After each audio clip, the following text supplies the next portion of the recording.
मंगलेश डबराल की काव्यगत विशेषताएं निम्नलिखित बिंदुओं पर लिखिए। तो यहाँ पे दो कवियों की बात हो रही है, एक है सूरदास जी और एक है मंगलेश डबराल जी की।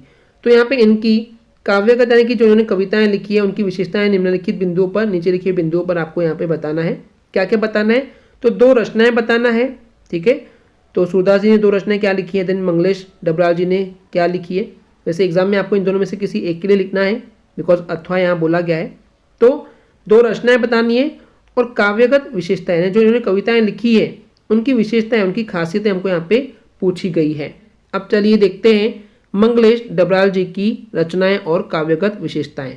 तो बात करते हैं मंगलेश डबराल जी की रचनाओं के बारे में। तो बहुत सारी रचनाएं इन्होंने लिखे थे। क्वेश्चन में बोला गया है दो रचनाएं लिखना है, तो हमको कोई भी 3-4 याद करना है ताकि बैकअप के रूप में भी हमारे पास ऑप्शन रहे। तो देखिए जो रचनाएं रचे हैं मंगलेश डबराल जी ने, उनमें से इम्पोर्टेंट है, जो फेमस है वो है पहाड़ पर लालटेन, दूसरी है घर का रास्ता, उसके बाद है हम जो देखते हैं, आवाज भी एक जगह है, नए युग में शत्रु, लेखक की रोटी, कवि का अकेलापन। तो ये थोड़ी सी रचनाएं थी मंगलेश डबराल जी की, कोई भी आप 2-3 याद कर लेंगे। ओके, अब पूछा गया है काव्यगत विशेषताओं के बारे में। तो चलिए इसमें क्या क्या आता है हमने आपको पहले बता दिए। इसके अंदर आता है भाव पक्ष और दूसरा आता है कला पक्ष। तो पहले बात करते हैं भाव पक्ष में। काव्यगत विशेषताएं में एक और लाइन लिखी है कि जो मंगलेश डबराल जी हैं उनके काव्य में यानी कि उनकी कविताओं में जो भाव है, जो फीलिंग है उसके पीछे की, और जो कला है, जिस आर्ट का यूज करके वो कविताओं की रचना करते हैं, उसमें हमको अनूठा यानी कि बहुत ही शानदार सामंजस्य यानी कि तालमेल हमको दिखाई देता है। यानी कि बहुत अच्छी तरीके से आर्ट और फीलिंग्स दोनों का कॉम्बिनेशन हमको मंगलेश डबराल जी की कविताओं में देखने को मिलता है। अब देखते हैं भाव पक्ष। तो जो मंगलेश डबराल जी हैं उनके कविताओं में, उनके काव्यों में सामंती बोध, सामंती यानी क्या होता है, एक ऐसी व्यवस्था जिसमें जो ऊंचे लोग होते हैं यानी कि जो अमीर लोग होते हैं वो गरीबों को या किसानों को जो है अपनी जमीन देते हैं और बदले में उन जमीनों पे उन किसानों से काम करवाते हैं। बदले में सिर्फ थोड़ा खाना ही मिलता है उनको हर टाइम पे खाने के लिए, उसके अलावा कुछ नहीं।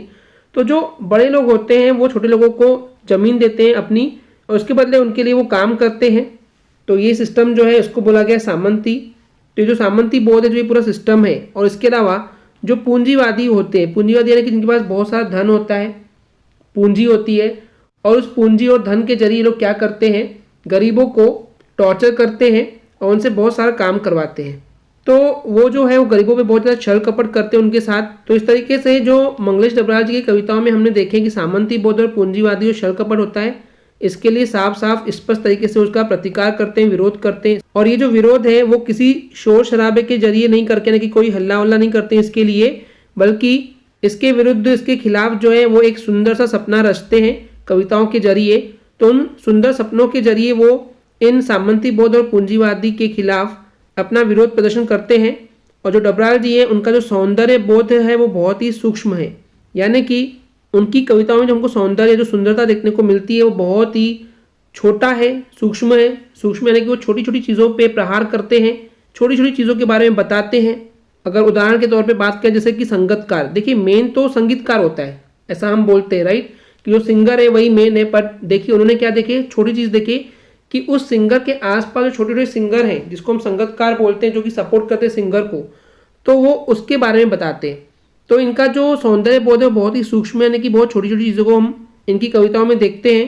तो डबराल जी ने संगीतकार जैसे अज्ञात कलाकार यानी कि जिनके बारे में हमको पता नहीं होता है, तो ऐसे अज्ञात कलाकारों के महत्व को रेखांकित किया यानी कि दिखाया है, हमें बताया है।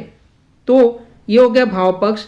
अब बात करते हैं कला पक्ष की। तो कला पक्ष में हम देखेंगे भाषा क्या यूज़ करते हैं, उसके बाद अलंकार क्या इस्तेमाल करते हैं, और छंद का किस तरीके से इस्तेमाल करते हैं अपने कविताओं में। तो जो मंगलेश डबराल जी है उनकी भाषा पारदर्शी है। पारदर्शी का मतलब जो वो चीज़ बोलना चाहते हैं, जो समझाना चाहते हैं लोगों को, वही चीज़ वो समझ जाते हैं लोग भी कि वो कहना क्या चाहते हैं। यानी कि पारदर्शी यानी कि एकदम क्लियर है। और इन कविताओं में, इन काव्यों में जो भाव है, इसके पीछे की जो फीलिंग है उसको व्यक्त करने की उनमें बहुत अपूर्व क्षमता है, यानी कि बहुत ही ज़्यादा गहरी क्षमता है, बहुत ही शानदार क्षमता है। क्योंकि जो भी ये व्यक्त करना चाहते हैं, बताना चाहते हैं, वो लोग जो है वो बड़ी आसानी से समझ भी जाते हैं कि मंगलेश डबराल जी कहना क्या चाह रहे हैं अपने कविताओं के जरिए। तो मंगलेश डबराल जी ने अपने कविताओं में हिंदी के अलावा अंग्रेजी, उर्दू और संस्कृत इन भाषाओं के शब्दों का भी इस्तेमाल किए हैं। ठीक है, ये हो गया भाषा के बारे में। अब बात करते हैं अलंकार के बारे में।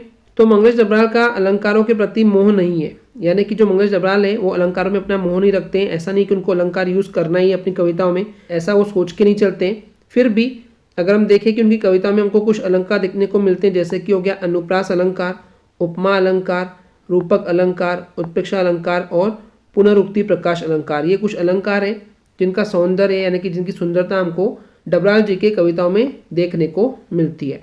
वहीं भी बात करते हैं छंद की, तो मंगलेश डबराल जी ने छंद मुक्त काव्य का सृजन किया। यानी कि देखिए छंद क्या होता है, रूल डिसिप्लिन को फॉलो करके, मात्रिक है तो मात्राओं के हिसाब से रचना करनी होती है, और अगर आप वाणी छंद को बेस बना करके कविता रच रहे हैं, लिख रहे हैं, तो उनके नियम कानून आपको याद रखने होते हैं। लेकिन जो मंगलेश डबराल जी है उन्होंने छंद को लेकर के कोई काव्य का निर्माण नहीं किया है, सृजन यानी कि निर्माण।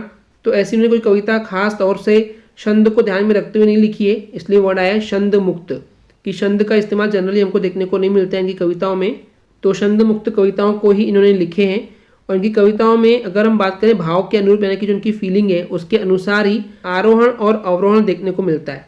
आरोहण और अवरोहण का मतलब क्या होता है, आरोहण यानी कि स्वर का ऊपर उठना और अवरोहण यानी कि स्वर का नीचे गिरना।